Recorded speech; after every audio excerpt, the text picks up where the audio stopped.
एक नदी के किनारे एक जामुन के पेड़ पर एक बंदर रहता था। उस पेड़ पर बहुत ही मीठे मीठे जामुन लगते थे। एक दिन एक मगरमच्छ खाना तलाशते हुए पेड़ के पास आया। बंदर ने उससे पूछा तो उसने अपने आने की वजह बताई। बंदर ने बताया कि यहाँ बहुत ही मीठे जामुन लगते हैं और उसने वो जामुन मगरमच्छ को दिए। उसकी मित्रता नदी में रहने वाले मगरमच्छ के साथ हो गई। वो बंदर उस मगरमच्छ को रोज खाने के लिए जामुन देता रहता था। एक दिन उस मगरमच्छ ने कुछ जामुन अपनी पत्नी को भी खिलाए।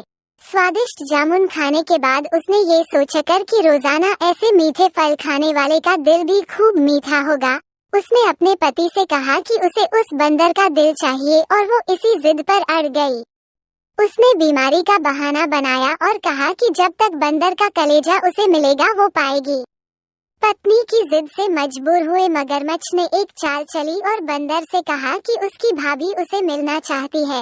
बंदर ने कहा कि वो भला नदी में कैसे जाएगा। मगरमच्छ ने उपाय सुझाया कि वो उसकी पीठ पर बैठ जाए ताकि सुरक्षित उसके घर पहुंच जाए। बंदर भी अपने मित्र की बात का भरोसा कर पेड़ से नदी में कूदा और उसकी पीठ पर सवार हो गया।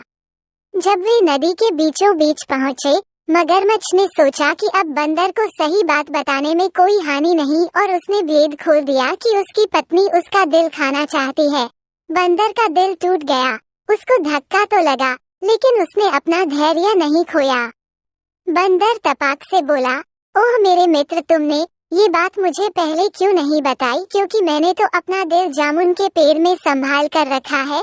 अब जल्दी से मुझे वापस नदी के किनारे ले चलो ताकि मैं अपना दिल लाकर अपनी भाभी को उपहार में देकर उसे खुश कर सकूं। मूर्ख मगरमच्छ बंदर को जैसे ही नदी किनारे लेकर आया, बंदर ने जोर से जामुन के पेड़ पर छलांग लगाई और क्रोध में भरकर बोला, मूर्ख, दिल के बिना भी क्या कोई जिंदा रह सकता है? जा, आज से तेरी मेरी दोस्ती समाप्त। सीख। इससे पहले यह सीख मिलती है कि मुसीबत के क्षणों में धैर्य नहीं खोना चाहिए और अनजान से दोस्ती सोच समझकर करनी चाहिए।